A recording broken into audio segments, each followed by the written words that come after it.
ప్రార్థన. ఓ దేవా, నాయన తండ్రి, కుమార, పరిశుద్ధాత్మ, మహోన్నతుడ, మహాగణుడ, నాయన నీ వాక్యం ద్వారా నాతో మాట్లాడండి. అన్ని విధాలుగా నైనా నీ శబ్దం నైనా మాకు వినిపించండి. మానవులంనైనా మేము నీ వైపు చూసేవారిగా, నీ పిల్లలుగా మారేలాగున నేను నీ నుంచి నేను తప్పిపోయిన వాళ్ళం మళ్ళీ నాయన నీ వద్దకు చేరేవారిగా నాయన మమ్మల్ని నీ వాక్యం ద్వారా దీవించి ఆశీర్వదించుమని, మేమును నిన్ను ఇష్టపడే వారిగా ఉండటం నాకు సహాయం చేయమని యేసు నామములో ప్రార్థించవచ్చు తండ్రి. ఆమేన్, ఆమేన్, ఆమేన్, ఆమేన్.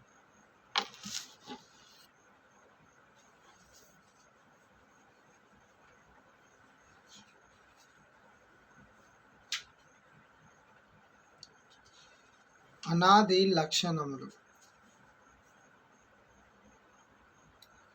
దేవుని లక్షణములు. ఆది లేనివాడు, ఆయనను ఎవరునూ కలుగజేయలేదు, ఆయన అంతటా ఆయనే ఉన్నాడు, సృష్టింపబడకుండా ఉన్నాడు గనుక ఆయన ముందే ఉండి మన కథలన్నీ చూస్తూ మనకు కావలసిన ఏర్పాట్లన్నీ చేస్తూ ఉన్నాడు గనుక ఆయనకు వందనములు.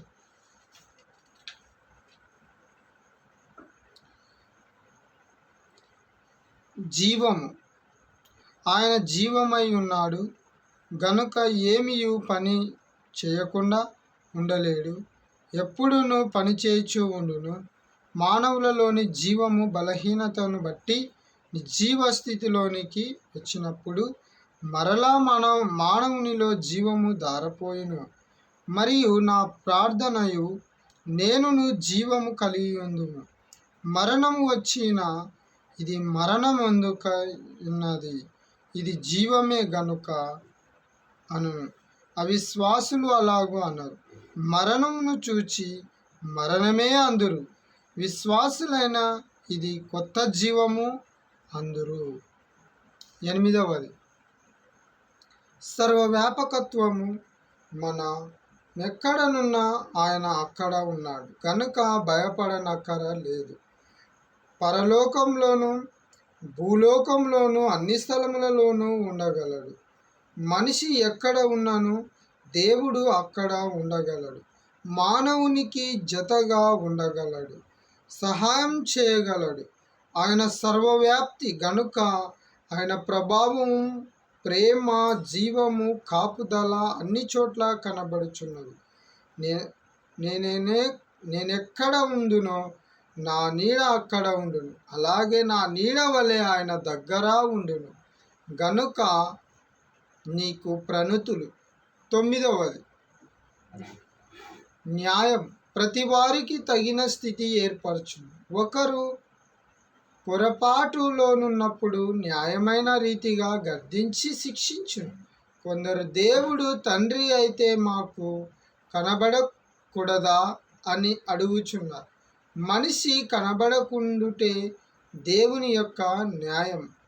అది మనకు అర్థం కాదు.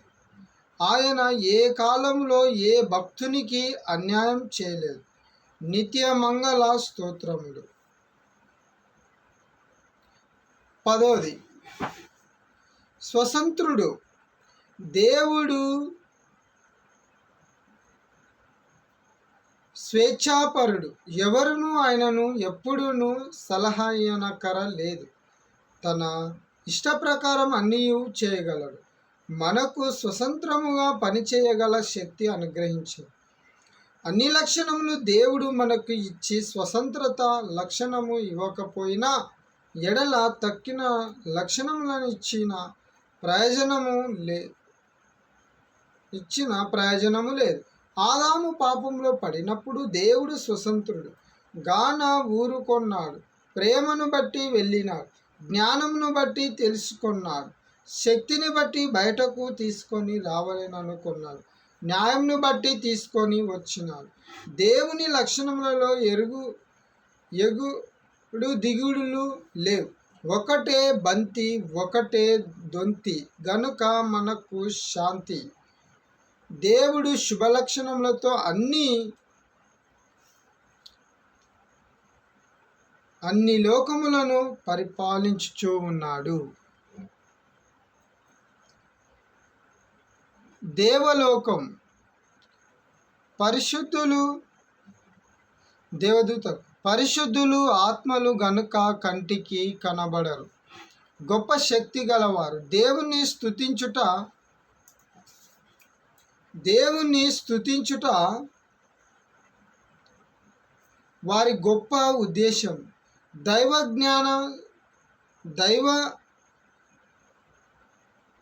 ఏదైనాను చేయగలరు. మనకు హాని కలగకుండా కాపాడువారు.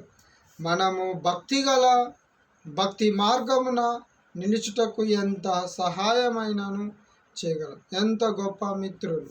హెబ్రీలకు రాసిన పత్రిక 1:13-14 ఏమన్నాడు?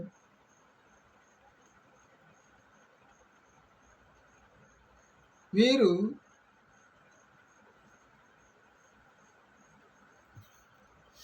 ఇక్కడ హెబ్రీలు 1:13 నుంచి 14 ఏముందో చూడండి. అయితే నేను నా శత్రువులను నీ పాదములకు పాదపీఠముగా చేయి వరకు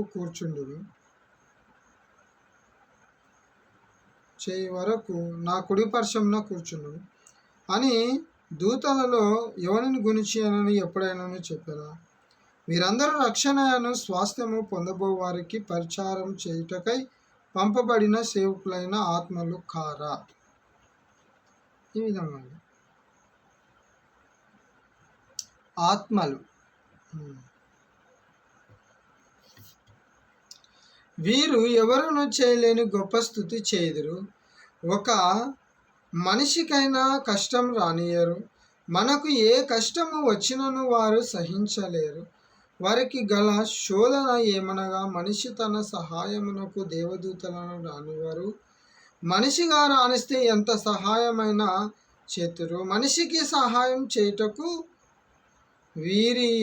వీరికెప్పుడునూ సెలవు గలదు.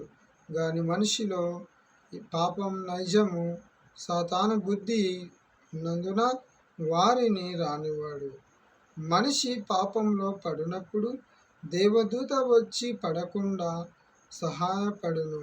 మనిషిని పడకుండా చేయుటకు ఎందరి దూతలను దేవుడు పంపును. మనిషిని రక్షించుటకు దేవుడు ఇంత ప్రయాసపడును. మనిషి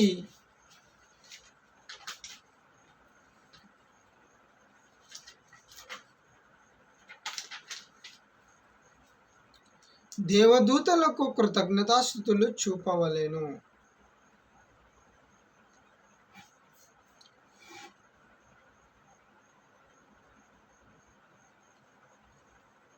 ప్రకటన గ్రంథము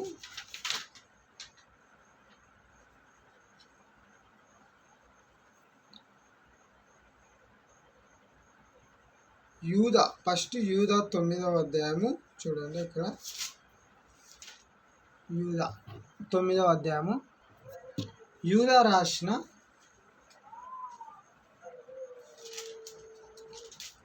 1వ అధ్యాయంలో 9వ వచనంలో ఈ విధంగా ఉంటుంది. అయితే ప్రధాన దూత అయిన మీకాయేలు అపవాదితో వాదించుచు మోసే యొక్క శరీరం గురించి తర్కించినప్పుడు దూషించి తీర్పు తెగింపక ప్రభువు నిన్ను గర్దించునుగాక అనెను. చూడండి, ఇక్కడ ఈ విధముగా ఉన్నది ఇక్కడ. మరియు ఘటసర్పముతో యుద్ధం చేయుదురు. ప్రకటన గ్రంథంలో చూడండి ఒకసారి. ప్రకటన గ్రంథం 12వ అధ్యాయము 7వ వచనంలో,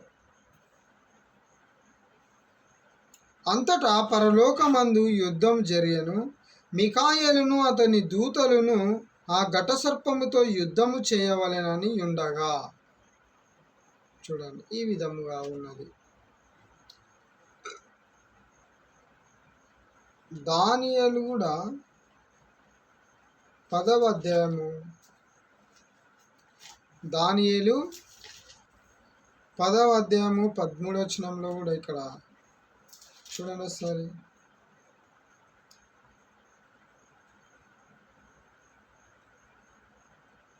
పారసికుల రాజాధిపతి 20 యొక్క దినములు నన్ను ఎదిరించెను. ఇంకా పారసికుల రాజుల సముఖమున నేను నిలుచుచు ఉండగా ప్రధానాధిపతులలో మికాయేలను ఒకడు నాకు సహాయం చేయవచ్చెను.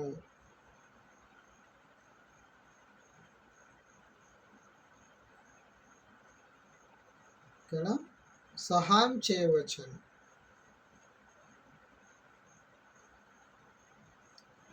ఈ విధంగా దేవుడు మనందరితో మాట్లాడుతున్నాడు.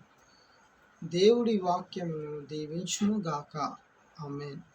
మనం దేవుని మాటలు జాగ్రత్తగా ఆలకించుదుము గాక. సర్వశక్తి గల దేవుని మాటలు మనము ఆలకించి దేవునితో మనము సంబంధము పొందుము గాక. ఆమేన్, ఆమేన్, ఆమేన్. సర్వశక్తి గల దేవుని మాటలు ఎల్లప్పుడూ గుర్తుంచుకుందాము గాక. ఆమేన్, ఆమేన్, ఆమేన్. దేవా చదివినటువంటి వాక్యం మా హృదయంలో బదిలంగా ఉంచి మమ్మల్ని దీవించండి, ఆశీర్వదించండి. నిక్షకరంగా మారులాగా, నిక్షకరంగా ఉండులాగా మమ్మల్ని దీవించండి, ఆశీర్వదించి, రక్షించి, కాపాడు, బలపరిచి, ఆశ్రయించు. నిజమైన దేవా, సత్యమైన దేవా, ఉన్నవాడానైనా అన్ని విధాలనైనా మమ్మల్ని చూడమని దీవించి, ఆశ్రయించి, రక్షించి, కాపాడమని నజరుడైన యేసు నామములో ప్రార్థించుచున్న తండ్రి. ఆమేన్, ఆమేన్, ఆమేన్, ఆమేన్.